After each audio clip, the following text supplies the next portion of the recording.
Hello, CPAC! Are we having a good time?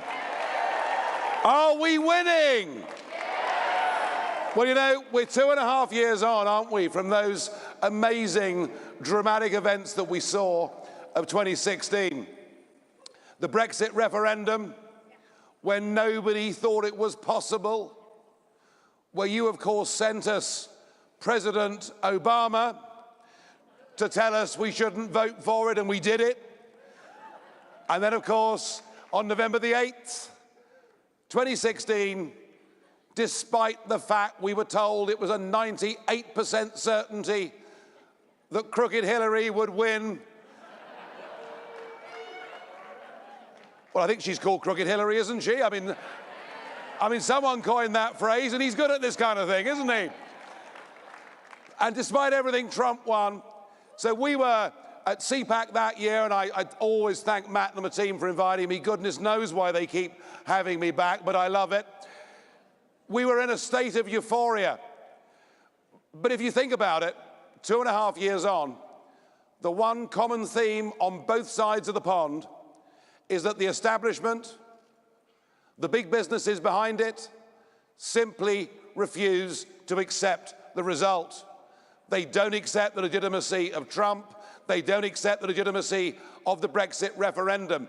And the campaign against your president, I have to say, at times, I think the whole thing is pretty disgusting. There could never have been. There can never have been a president who has been subject to more abuse and vitriol than Donald Trump. And I thought this week it sunk to the depths because we saw a convicted liar.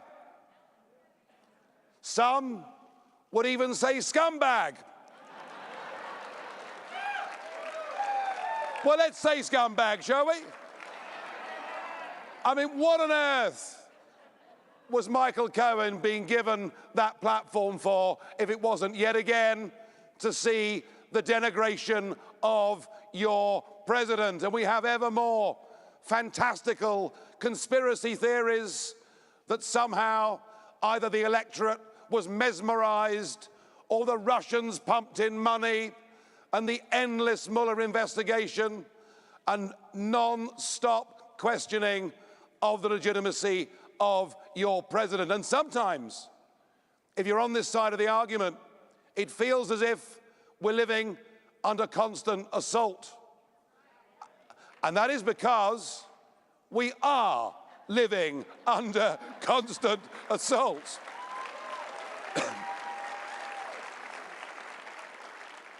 And yet here we are with Trump having delivered most of the promises that he made. I mean, how about that? How about that? You know, generally what happens in Western politics is leaders make promises and then willfully betray them. Here you've got a president who is absolutely dead set on delivering his promises. And it really doesn't matter what the New York Times say, what CNN say, it doesn't matter. What matters is actually the base. And when I say Trump's base, I kind of think I'm looking at them right now. So tell me, have I got this wrong? Have I misread this? Is the base strong? I couldn't hear you.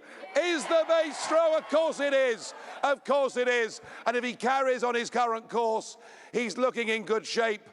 And I particularly think he's looking in good shape because of what's happening with the Democrats. Because a little bit like the British Labour Party, which has now been taken over by extreme Marxists, looks to me like the same thing is happening with the Democrat Party. You know, I know that when AOC goes on the television and spouts this failed doctrine of socialism, I mean, does socialism work? Well, I tell you what, Just look at Venezuela, and there you have your answer. It's a failed doctrine. And I know that it's become attractive to a certain percentage of the younger population. It's become attractive to them because they've never lived under it. It's become attractive to them because they've never seen it. It's become attractive to them because the idea that everything should be free. I mean, hey, who doesn't want stuff for free? But the fact is, socialism doesn't work. And what I'm seeing here in the Democrat Party are very similar hard left forces that are now taking over.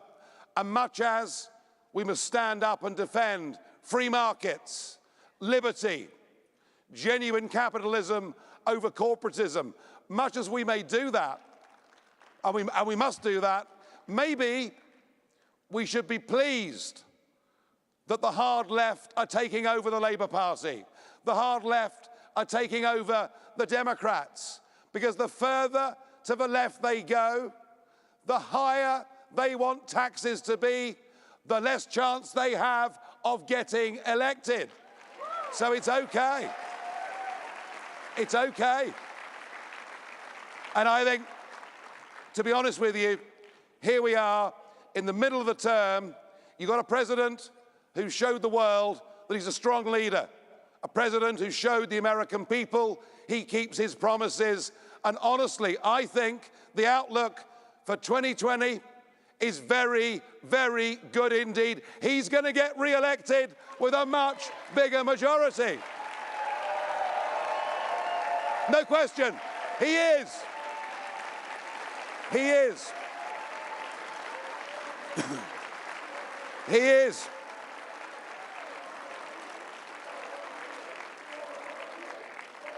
Save that chant for next year, but yeah, I agree with you. I agree with you, and let's hope that AOC gets as much television coverage and as much radio coverage as possible. Make the Democrats look like hard left socialists, and you'll be in with a massive electoral college win. Now, we on my side of the pond have suffered from much the same problem with Brexit. The complete refusal of our political class, the complete refusal of much of our media class, and absolutely the refusal of much of our big global business class to accept the result of Brexit. And remember, Brexit was the greatest exercise in democracy in the history of the United Kingdom.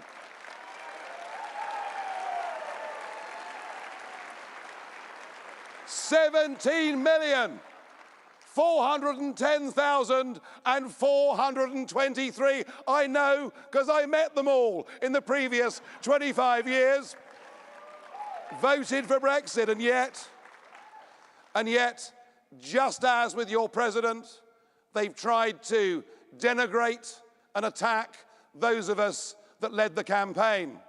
They've tried to use Project Fear once again, that if we leave the clutches of the European Union, that somehow there'll be terrible, disastrous effects on jobs, on investment. The future will be bleak. It'll be like going back to the Depression. Plagues of black locusts will descend upon our land. But none of it, in one way, should matter, because the people have not changed their mind. In fact, I would say there are many that voted Remain who, because they believe in democracy and because they're fair-minded people, think it is only right and proper that that result is implemented. And I stand today before you, and in 28 days' time, on March the 29th, at 11 p.m., we are due to leave the European Union.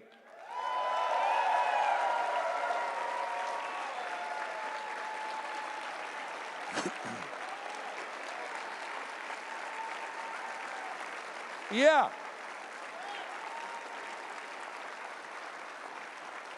And with that, we become a free, independent, self-governing, democratic nation that makes its own laws, that doesn't kowtow to foreign bureaucrats, that controls its own borders and does those things. So it sounds easy, doesn't it? I shouldn't need to do any work for the next 4 weeks. In fact, I could go for a party, a 4-week party. Now, I'd love to go for a 4-week party, but I'm afraid we have a bit of a problem. Our leader is not made of the same stuff that your leader is made of. Our leader has negotiated a withdrawal agreement that reads like a surrender document of a nation that's been beaten at war and literally has a gun to its head. Our withdrawal agreement means we would leave the European Union in name only, but not get back, possibly for many years or maybe never, our rights and our ability to set our own laws, control our own borders, and, crucially, to reach out to our friends in the world. And there is no nation on earth that we are closer aligned to, emotionally, intellectually, historically, culturally, than the great United States of America.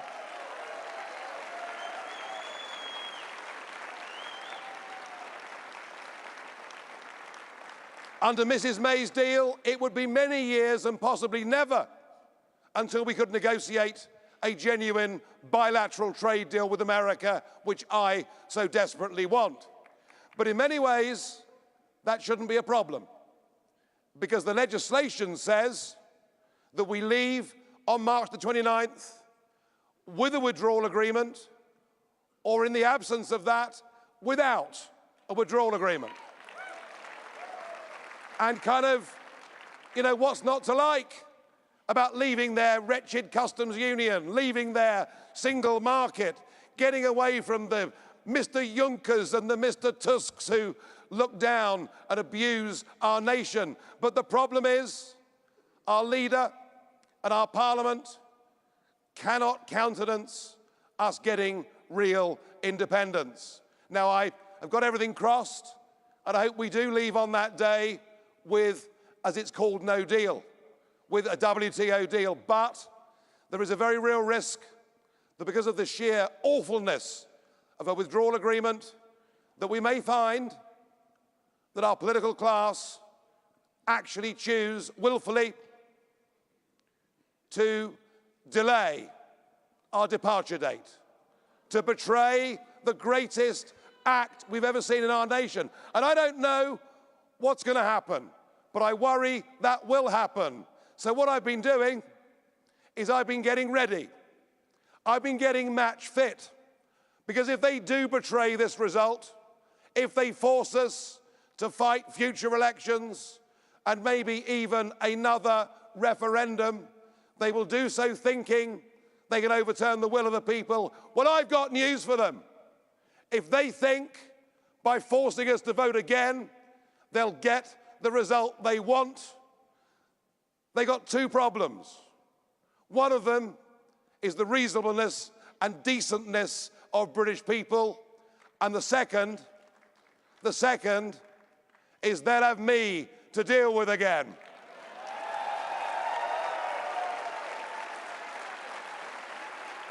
Oh yeah. Oh yeah. I tell you what. I tell you what. The last time I burst onto the national political scene, they hated it. If I have to come back and do this again, if I have to come back and win this again, then I'll do it. But I tell you, if I have to do this again, next time, it'll be no more Mr. Nice Guy, all right?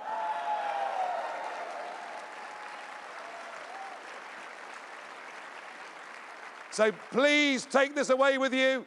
Brexit will happen, whether it happens on March 29th, whether we have to fight this again, Brexit will happen. Trump will get re-elected. But there's no question in my mind, but the one worry I have, and I feel we're winning these battles, the biggest worry I've got is what's happening to free speech. What is happening to free speech in our colleges and our universities. We must stand and fight against that. People must speak freely. I've also met Mark Zuckerberg, which he didn't enjoy very much, I got to tell you.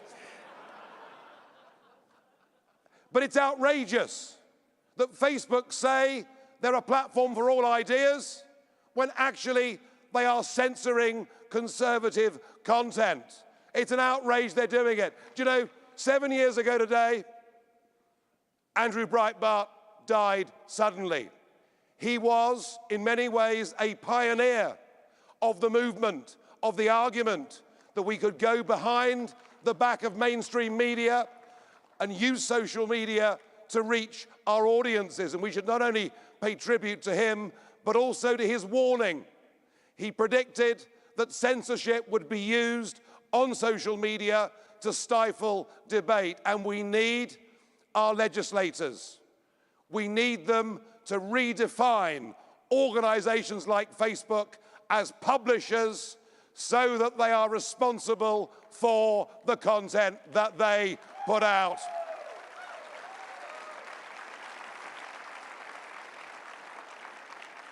And a final thought from me. If you think back to why Brexit happened, to why Trump happened, to why the extraordinary new Italian coalition has been put together, and they're doing well. They're doing really, really well.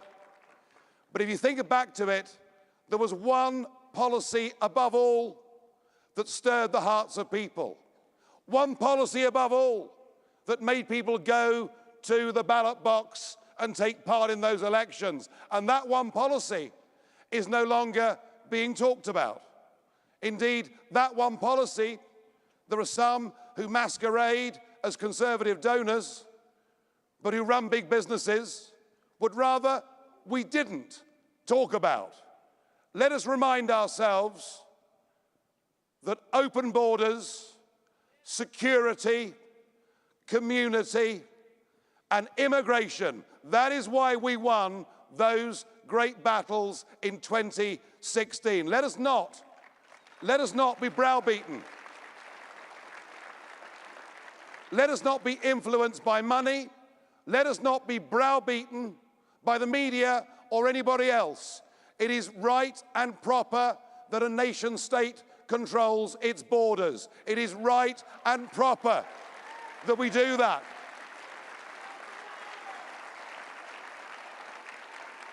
It is right and proper that we try to make our communities as safe as we can in an age of international terrorism. It is right and proper that we are unashamedly proud and patriotic of our countries, our nations, our identity.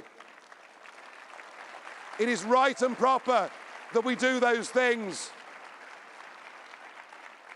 And above all, it is right and proper that as we go about our business, as we ready ourselves for the next big campaigns that we know will happen here in America, and will, if all things go wrong, happen once again in the United Kingdom, to remember that we are the real people. We are here not because we want careers. We're here because of our passion. We're here because of our belief. We're here because we care about our communities, about our countries, and about their role in the world.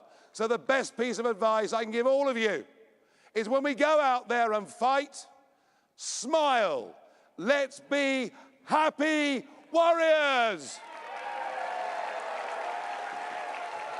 Thank you very much. Thank you. Thank you. Thank you. Thank you, Matt.